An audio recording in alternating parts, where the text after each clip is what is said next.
Wangkai Kendrogi Handa Court na Raya Mataduna, MLA Oina Sakang Traba, Yungkam Irabot Ngasi, MLA Oina Wasak Lauragani, Ngasi Nungtilpung Amataba Matamda Assembly Complex ta Wasak Logani. Manipur State Panchayat Parisat na kaukiba pung nimphunipan gi ban gi mami mafam kyada chawna taki. Ngasi yung angan badagi hauna ban sawat pasing na lambi tingbagi khong jang singki. Malim gi oina COVID-19 positive oiba mising crore tara mari lakh 13 lising yang khaiga chatru ka hubutara tare sukhrei. Leina asina maram oiduna lekhidaba mising na lakh 13 lising nifumathoi jamapan ga kulhundoi sukhrei. India gi oina hauze fawda positive oiba mi crore ma lakh yang khai hundoi lising kunmathoi ga marfumapan sukhrei amadi laika nabangam dana COVID-19 na maram oiduna lekhidabana mioi lakh ama lising marfu ga jama ga kuntra sukhrei.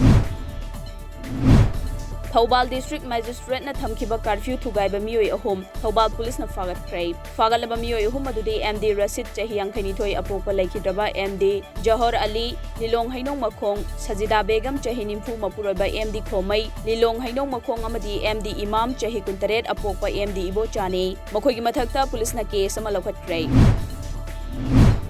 Prime Minister Narendra Modi ne state ki lengak pairibasingda COVID-19 gi anisuba wave asi laksinaba yaraktraba matamda lockdown state singda chathanaba apamba phongdokhrei. COVID-19 ga mari leinana Prime Minister na leibak miyamda piba pauzelda anisuba wave asida containment zone sing pikna laubagi anoba mohong thamlagani.